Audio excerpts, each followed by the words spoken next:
آپ کیا سمجھتے ہیں کہ جو ہمارے ساتھ حالات پیش آ رہے ہیں، کبھی مسجدوں کو لے کر، کبھی خانقاہوں کو لے کر، کبھی بزرگوں کے نام کو لے کر، اب ہمارے وقف کی جائیداد کو لے کر، یہ سارے جو معاملات ہیں یہ اچانک آنے والی چیزیں نہیں ہیں. بھانپ لیا گیا ہے تمہاری پوری طبیعت کو، تمہارے مزاج کو، کہ فکر و عمل کی قوت ان کی ختم ہو چکی ہے. ان کو دو چند چیزوں میں ہی راضی کیا جا سکتا ہے. دنیا یہ سمجھ رہی ہے جس کی وجہ سے کھلواڑ پر کھلواڑ ہوتے چلے جا رہے ہیں، اور ان کو یہ بھی پتہ ہے کہ یہ کچھ نہ کر سکیں گے. میرے عزیزو، آپ نا امید اور مایوس نہ ہو کہ ہم سے کچھ نہیں ہوگا. اللہ کریم چاہے تو ایک بندے سے بھی پوری دھرتی پر زلزلہ لا سکتا ہے. اور جو کچھ بھی معاملات ہو رہے ہیں اس کی ایک وجہ یہی ہے، ناموس رسالت پر تم نے ہلکے پن کا اظہار کیا تو پھر ہمارے سارے مسئلے داؤ پہ لگ جائیں گے. سارے مسئلے.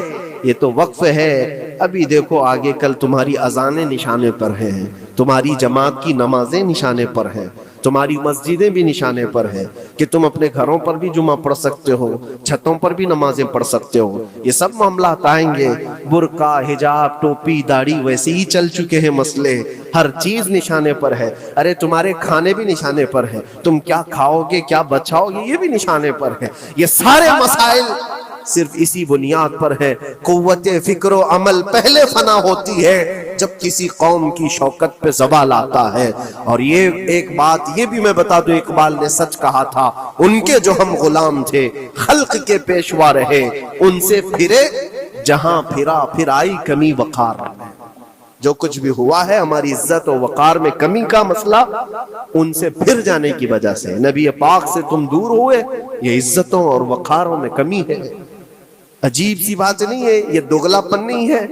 میں ان نوجوانوں سے پوچھتا ہوں، نبی پاک صلی اللہ علیہ وسلم سے سچی محبت کا اظہار کرتے ہو، حضور سے اپنی جان سے زیادہ محبت کی بات کرتے ہو، لیکن جب ان کے اخلاق کی بات کی جائے تو تمہیں اخلاق ان کے پسند نہیں ہے.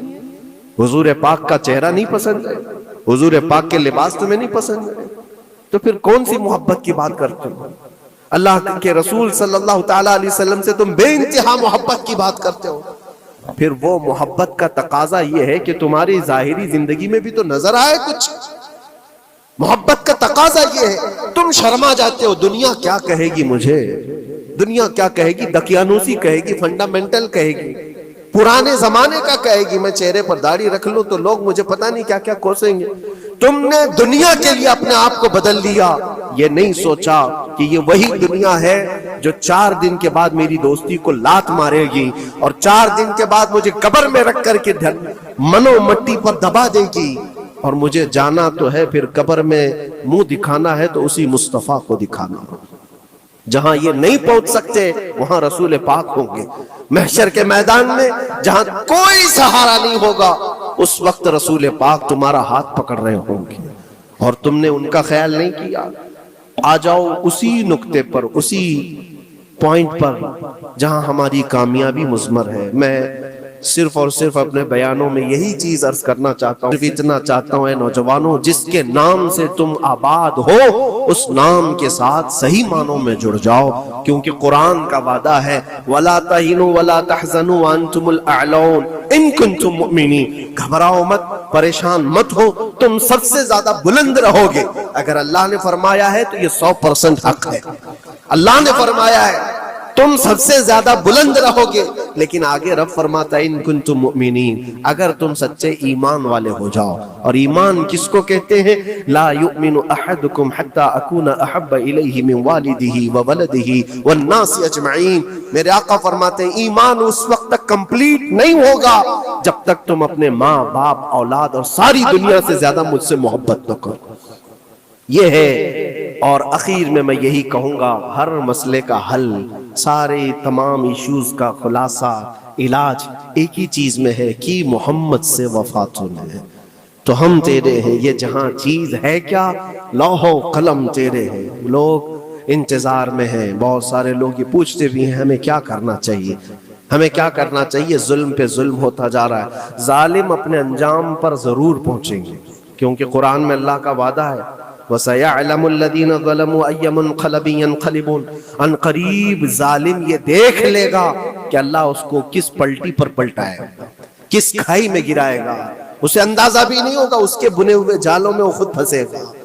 ظالموں کی ایک لمبی تاریخ ہے اور ان کو بھی پڑھنا چاہیے جو آج ظلم کر رہے ہیں، لیکن تمہارا کردار کیا ہو، اس سلسلے میں جو ہمارے بچے یا نوجوان سوال کرتے ہیں کیا کرنا چاہیے۔ پہلے سب سے پہلی چیز میں یہ کہتا ہوں، جتنا کھو چکے، جتنے جا چکے ہیں اور جو اب برباد ہوا ہے، اس چیز پر منتھن کرنا، اس چیز پر بیٹھ کر میٹنگ کرنا، اس سے پہلے میں چاہتا ہوں کہ آگے ہونے والے نقصانات سے پہلے اپنے آپ کو بدل لو۔ آگے جو بڑے حادثات آنے والے ہیں، آگے جو بڑی آندھیاں آنے والی ہیں، اس سے پہلے اپنے دروازے ٹھیک کر لو، اپنی زندگیاں سدھار لو۔ جو ہو گیا ابھی، یہ نقصان تو بہت بڑا نقصان ہے امت کا۔ جو کچھ بھی ہوا ہے، مسجدیں، معبدیں، خانقاہیں، مزارات، اولیاء کی ذات، بزرگوں کے نام، قرآن، اسلام، دین، یہ ساری چیزوں پر جو حملے ہوئے، لیکن آگے چل کر کے تمہارے وجود پر سوال ہوگا، تمہاری نسلوں پر سوال ہوگا، تمہارے علم دین پر سوال، تمہاری محراب پر، تمہارے ممبر پر۔ کل کو دیکھنا یہ آزادی بھی ختم کر لی جائے گی، ممبر سے کوئی کھلے عام بول بھی نہیں سکے گا۔ یہ آج جو ہم بیان کر رہے ہیں، آگے چل کر کے دیکھنا یہ آوازیں بھی بند کر دی جائیں گی کہ کھلے عام کوئی مولوی بول نہ سکے، جو ہم چاہیں وہی بولیں۔ میرے عزیزو، اس وقت کے ان حادثوں سے بچنے کے لیے میں کہتا ہوں ابھی اپنے آپ کو بدل لو، مسافروں روش کارواں بدل ڈالو، اٹھو وگرنہ حشر نہ ہوگا پھر کبھی، دوڑو کہ زمانہ چال اپنی چل گیا۔ کوئی قوم نہیں مرتی، کسی قوم کے اوپر زوال آتا ہے تو سب سے پہلے اس قوم کے اندر سوچنے سمجھنے کی صلاحیت ختم ہو چکی ہوتی ہے، تب جا کر کے زوال آتا ہے۔ آج اس شعر کو میں پڑھتا ہوں تو محسوس ہوتا ہے کہ ہماری قوم پر یہ شعر صادق آتا ہے۔ قوت فکر اور عمل یہ پہلے رخصت ہو گئی ہے، جس کی وجہ سے یہ زوال آ رہے ہیں۔ لوگ اب حادثوں پر بیٹھ کر کے چرچا کرتے ہیں، حادثہ ہونے سے پہلے جو فکر ہونی چاہیے وہ مفقود ہے۔ گھر جلنے کے بعد پھر میٹنگ کرنے کا مطلب کیا ہے؟ اس سے سیفٹی کے لیے پہلے سے انتظامات ہوں تو اس کو لائق و فائق اور دانش مندی سمجھا جائے گا۔ آج کے وہی حالات ہیں میرے عزیزوں۔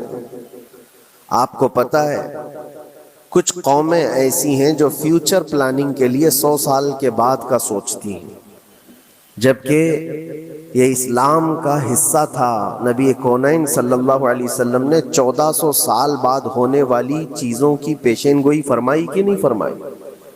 اللہ کے نبی صلی اللہ علیہ وسلم نے 1000 سال بعد پیدا ہونے والی چیزوں کو پہلے سے بتایا تھا کہ نہیں؟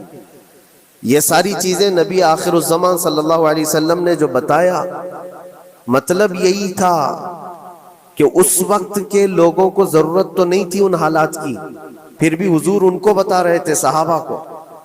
آج جو چیزیں پیدا ہونے والی ہیں وہ رسول پاک کو پتا تھا، 1000 سال بعد ہونے والی چیزیں، لیکن اس وقت کے صحابہ کو یہ باتیں کیوں بتائی جا رہی تھی؟ ان کے حالات تو اس وقت کے نہیں تھے ویسے۔ اس کے باوجود نبی پاک صلی اللہ علیہ وسلم نے ان کو 1000 سال بعد ہونے والی چیزوں کی باتیں اس لیے بتائی کہ یہ دین اسلام فیوچر پلاننگ کے لیے کتنا ایکٹیو ہے یہ سمجھو، آگے کے لیے۔ اس لیے بتایا گیا کہ صحابہ اپنی اولاد کو اور وہ اپنی اولاد کو، وہ اپنی اولاد کو یہ بات منتقل کرتے جائیں اور آنے والے حادثوں سے پہلے سے ذہن پریپیئر رہے، تیار رہے۔ دجال کے فتنے کا ذکر کتنی مرتبہ حدیث پاک میں آیا، امت کو نبی پاک صلی اللہ علیہ وسلم نے یوں ہی نہیں چھوڑ دیا۔ دجال کا فتنہ آئے گا، یاجوج ماجوج کا فتنہ آئے گا، یہ ساری چیزیں بتائی گئی کہ نہیں؟ ہر مسلمان تقریباً جانتا ہے آخر زمانے میں ایک بہت بڑا فتنہ دجال کی صورت میں ظاہر ہوگا۔ تو یہ باتیں اتنے 100 سالوں سے چل رہی ہیں کہ ذہن تیار ہے اس فتنے کو کہ اگر ایسا فتنہ آیا تو ایمان پر ڈٹے رہنا ہے، جمے رہنا ہے۔ یہ بات ہوتی ہے آگے آنے والے حادثات سے قوم کو باخبر رکھنا۔ آج جو حالات ہیں، جب کبھی کوئی چیز لٹ جائے تو سارے لوگ سڑکوں پر آ جائیں گے، یا پھر کسی نشستگاہ پر بیٹھ کر کے رات بھر میٹنگ کر کے چلے جائیں گے۔ یہ حادثے ہونے کے بعد کے جو حالات ہیں یہ وہی چیزیں درشا رہی ہیں کہ قوت فکر و عمل فنا ہو گئی ہے۔ قیادت ہمارے ہاں مفقود ہے، کسی ایک قائد کے تحت کوئی ساری قوم آنا نہیں چاہتی۔ اللہ کریم کی ذات پر یقین اور توکل رکھو۔ سرکار غریب نواز ہندوستان آئے تھے تو بہت بڑی فوج لے کر نہیں آئے تھے، اللہ کی ذات پر بھروسہ کر کے آئے تھے، اور 90 لاکھ لوگوں کے دلوں میں چراغ اسلام جلا دیا تھا۔ وہ یقین اور توکل کے ساتھ آئے تھے۔ آج لوگوں کے دلوں کے اندر جو مایوسی اور نا امیدی ڈالی جا رہی ہے کہ کچھ ہوگا نہیں، ابھی کچھ کرنے سے کچھ نہیں ہوگا، یہ نا امیدی اور مایوسی تمہاری طبیعت میں کیوں آئی؟ کیا تمہارا رب تبارک و تعالیٰ کی ذات پر یقین کمزور ہو گیا؟ اگر یہ اس طرح کی بیماری آئی ہے تو پھر بدر پڑھ لینا۔ جب رسول پاک صلی اللہ علیہ وسلم کے ساتھ وہ صحابہ جا رہے تھے، ان کو اچھی طرح پتا تھا کہ سامنے آنے والی فوج کتنی طاقت لے کر آ رہی ہے۔ 1000 لوگ آ رہے ہیں، ہاتھی گھوڑے ان کے پاس، ہتھیار اور اسباب ان کے پاس ہے، کھانے پینے کی مزے کی ساری چیزیں لے کر کے آ رہے تھے مکہ والے، اور ادھر صحابہ ننگے پیر ہیں، 313 کے پاس 4 گھوڑے ہیں، پیدل چلے آ رہے ہیں، چھاؤں لینے کے لیے کوئی جگہ تک نہیں ہے ان کے پاس۔ ایک کھجور کسی کے پاس ہو تو 10 لوگ اس پر اکتفا کر لیں، فاقے پر فاقہ کرنے والے وہ صحابہ۔ لیکن انہوں نے یہ نہیں کہا کہ اللہ کے نبی صلی اللہ تعالیٰ علیہ وسلم سے کہ ہمارے پاس اسباب کی کمی ہے، ہتھیار کی کمی ہے، کچھ نہیں، ہمارے پاس سواری نہیں ہے۔ بغیر سواری کے 180 کلومیٹر مدینے سے چل کر کے وہ بدر پہنچے تھے، بدر تک پہنچے تھے، اور اس وقت اپنی ساری محنتیں، اپنی ساری قوتیں انہوں نے زمین پر لا کر رکھ دی۔ پھر بدر کے میدان میں جب پہنچے تب اللہ کریم کی بارگاہ میں دعا کیا تھا میرے مصطفیٰ نے، اے اللہ اگر اس نہتی قوم کو تو نے فتح نہیں دی تو پھر قیامت تک اس روئے زمین پر سجدہ کرنے والا کوئی نہیں ہوگا۔ یہ محبوبانہ انداز تھا میرے مصطفیٰ کا۔ وہ دعا مدینے میں بیٹھ کر کے بھی تو کر سکتے تھے، 180 کلومیٹر دور اتنی مصیبت میں دھوپ میں چل کر کے جانے کی کیا بات تھی؟ ننگے پیر صحابہ گئے ہیں، فاقے پر فاقہ کیے ہوئے، وہ مدینے میں بیٹھ کر دعا کرتے تو کیا رحمت للعالمین کی دعا قبول نہیں ہوتی؟ لیکن مصطفیٰ کریم صلی اللہ علیہ وسلم نے یہ مزاج دیا ہے، پہلے فکر و عمل میدان میں لاؤ پھر دعا کرو، اللہ کی مدد آتی ہے۔ یہاں ہم بیٹھ کر کے یہیں سے دعا کرتے ہیں، کچھ کرنا نہیں ہے، بدلنا نہیں ہے، اور فکر و عمل کو لانا نہیں ہے، تو پھر صرف یہاں بیٹھ کر کے دعا کرنا، یہ تو میرے عزیزوں عورتوں کو اس سے ذمہ داری دی گئی ہے کہ تم میدان عمل میں آ نہیں سکتی، تم اپنے گھروں سے دعا کرو اپنے بھائیوں کے لیے۔ لیکن یہ کام تو اب سارے مردوں نے بھی لے لیا ہے۔ بہرحال قوت فکر و عمل پہلے فنا ہو جاتی ہے جب کسی قوم کی شوکت پہ زوال آتا ہے۔ آج یہ جو سارے معاملات ہم دیکھ رہے ہیں، اس کی ایک خاص وجہ میں آپ کو بتانا چاہتا ہوں۔ آج سے تقریباً 8-9 سال پہلے میرا ایک بیان بھی ریکارڈ موجود ہے، کافی دنوں تک وہ چلتا رہا، میری اپنی بات نہیں تھی۔ سراج الامہ امام غزالی رحمت اللہ تعالی علیہ، انہوں نے لکھا تھا کہ امت پر اگر ایک ایسا وقت آ جائے جب ان کے سامنے ان کے نبی کو گالیاں دی جا رہی ہیں اور امت کچھ نہ کرے، تو پھر وہ انتظار کرے کہ عنقریب وہ وقت بھی ان کے اوپر آنے والا ہے جب ان کی ماؤں، بیٹیوں اور سب عزتوں کو بازار میں نیلام کیا جائے گا اور یہ کچھ نہیں کر سکیں گے۔ وہ دن آ جائیں گے۔ بیسک وجہ وہاں سے شروع ہوئی کہ لوگ اپنے عیش و عشرت میں کچھ کمی نہ کر سکے، بارگاہ مصطفیٰ صلی اللہ علیہ وسلم کی گستاخیاں کھلے عام ہوتی رہیں، اور اس پر ہم لوگ جس طرح کے حالات دیکھتے رہے۔ بہت سارے لوگ تو مجھ کو یہ کہتے تھے، مجھ سے یہ کہتے تھے، کیا ضرورت ہے آپ کو بولنے کی، حالات دیکھ نہیں رہے آپ؟ ظالمو، تم کو اگر کوئی چھوٹی سی ماں کی گالی دے دے تو تم بپھر جاتے ہو اور اس کے اوپر آسمان توڑنے کی بات کرتے ہو، اور ہم اپنے نبی پاک صلی اللہ علیہ وسلم سے کروڑوں ماؤں سے زیادہ محبت کرتے ہیں۔ اس رسول پاک صلی اللہ تعالی علیہ وسلم پر کوئی بھونکتا رہے اور اس کا جواب نہ دو، تم یہ کہتے ہو مصلحت ہے، حالات ایسے ہیں، تو پھر اپنا یہ لباس بدل دینا چاہیے، اپنا نام بدل دینا چاہیے۔ پھر اس دائرہ اسلام میں رہ کر کے مطلب کیا ہے؟ اسی لیے اقبال نے 100 سال پہلے ایک مزاج دیا تھا، ایمان ہے کیا چیز، اسلام ہے کیا چیز؟ تم کیا سمجھتے ہو داڑھی ٹوپی اور جبے کبے کا نام اسلام ہے؟ اسلام کیا ہے؟ اقبال نے کہا تھا کہ بارگاہ مصطفیٰ صلی اللہ تعالی علیہ وسلم کے قدموں تک اپنے آپ کو پہنچا دو، یہی دین ہے، یہی دین ہے۔ گر بہو نہ رسیدی تمام ابو لہبیست، اور اگر تم وہاں تک نہیں پہنچ سکے تو زندگی ابو لہب کی طرح۔ دین یہ ہے، آبرو ماں زنام مصطفیٰ است، ہم سب کی عزت و آبرو حضور کے نام سے جڑی ہوئی ہے، ان کے نام سے جڑی ہوئی ہے ہماری عزت و آبرو، اور تم اس نام کی حفاظت نہیں کر سکو گے تو آگے یہ سب چیزیں آنے والی ہیں جو آ رہی ہیں، شیطان اور نماز۔ آج سکتہ ان کے پاس ہے، طاقت ان کے پاس ہے، حکومت ان کے پاس ہے، ڈپارٹمنٹ ان کے پاس ہے، سب کچھ، جوڈیشری، ہر چیز ان کے پاس ہو، وہ کیا کر رہے ہیں اس سے مجھے مطلب نہیں۔ میں آپ سے یہ پوچھنا چاہتا ہوں، مجھے رہزنوں سے غرض نہیں، تیری رہبری کا سوال ہے۔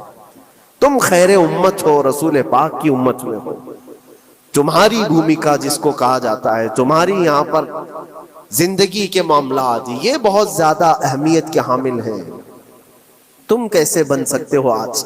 اسی لیے قرآن پاک کی آیت میں نے شروع میں تلاوت کی، رب ذوالجلال فرماتا ہے ان اللہ لا یغیر ما بقوم حتی یغیروا ما بانفسہم، بے شک اللہ تعالیٰ اس وقت تک کسی قوم کی حالت نہیں بدلتا جب تک وہ قوم خود اپنی حالت بدلنے کی کوشش نہیں کرتی۔ جب تک اپنی حالت بدلنا نہیں چاہتے اس وقت تک اللہ تبارک و تعالیٰ نہیں بدلے گا۔ وَإِذَا أَرَادَ اللَّهُ بِقَوْمٍ سُوءًا فَلَا مَرَدَّ لَهُ، اور اللہ تعالیٰ کا یہ جلال بھرا ارشاد تو سنو، یہ 13ویں پارے کی سورہ رعد کی آیت ہے۔ اللہ کریم فرماتا ہے اور جب اللہ کسی قوم کے ساتھ سختی کا معاملہ کرنا چاہے، پکڑ کرنا چاہے، تو پھر کوئی طاقت اس کو ٹال نہیں سکے گی۔ رب تبارک و تعالیٰ جب کسی قوم پر عذاب لانا چاہے تو کوئی اس کو ٹال نہیں سکے گا، تو بدلو۔ اسی لیے اکثر یہ کہا جاتا، میں تو اپنی تقریروں میں جو چند مجھے چیزیں یاد رہتی ہیں وہ عرض کیے دیتا ہوں، باقی مجھے شعر و شاعری زیادہ یاد نہیں رہتی، لیکن جو دل پہ لگتی ہیں باتیں وہ ذہن میں محفوظ ہو جاتی ہیں۔ کسی شاعر نے کہا تھا جگہ جگہ کے تھک چکے ہیں تمہیں یہ ہنگامے، نشاط لذت خواب گراں بدل ڈالو۔ کیا مطلب ہے؟ روز ایک ایک ہنگامہ ہوتا ہے، تم کو جگا رہا ہے، اٹھ جا اے مسلمان، اٹھ جا، نشاط لذت خواب گراں بدل ڈالو، لمبی نیند سونے کی جو عادت پڑی ہوئی ہے اس مزے کو بدل ڈالو، غلط روی سے منازل کا بعد بڑھتا ہے، مسافروں رویش کارواں بدل ڈالو۔ شاعر نے کہا ہے ادھر ادھر کی لے میں چلتے رہو گے تو منزل لمبی ہو جائے گی۔ جس راستے پر تمہیں چلنا ہے اگر بار بار ادھر ادھر مڑتے رہو گے، غلط روی اس کو کہتے ہیں، غلط چلنے سے منازل کا بعد بڑھتا ہے، منزل لمبی ہو جاتی ہے، جہاں پہنچنا تھا وہ پہنچ ہی نہیں پاؤ گے۔ اسی لیے شاعر کہتا ہے مسافروں رویش کارواں بدل ڈالو، قافلے کے چلنے کا جو طریقہ ہے اس کو بدل لو تم۔ یہ پوری کی پوری بات ہم پر فٹ ہوتی ہے، چلنے کا انداز بدل ڈالو اے نوجوان۔ جہاں کسی کے گھر میں آگ لگی وہ دھواں اٹھ رہا ہو، اور اگر کوئی نوجوان اندر بیٹھ کر کے یہ کہتا ہو کہ یہ ساون کا موسم ہے یا پھر یہ ابر رحمت ہے، تو اس کی سوچ پر ہم کیا کہیں؟ جہاں آج پوری قوم قسم پرسی کے عالم میں ہو، امت محمدیہ کے یہ حالات آج دیکھ رہے ہیں، روزانہ دیکھ رہے ہیں۔ تم شیئر تو کرتے ہو، ہر جگہ شیئر کرتے ہو، اور سارے ریلز پر تم جو دیکھتے ہو ہنگامے روز، صرف ہندوستان کے نہیں پوری دنیا بھر کے فلسطین کے مظلوم بچوں کی لاشیں دیکھتے ہو اور شیئر کر کے آگے بڑھ جاتے ہو۔ ان کی چیخیں، ان کے داغ کے ملبے، ان کا ڈھیر، ان کے تباہ و برباد گھر، ایک ایک قبر میں 80 لوگوں کی لاشیں، یہ سب کیا تم نہیں دیکھتے؟ شیئر کر کے آگے بڑھ جاتے ہو۔ یہی تو ہنگامے ہیں جو تمہیں دگا رہے ہیں، جگہ جگہ کے تھک چکے ہیں تمہیں یہ ہنگامے خود ہی تھک گئے، یہ اٹھتا نہیں ہے۔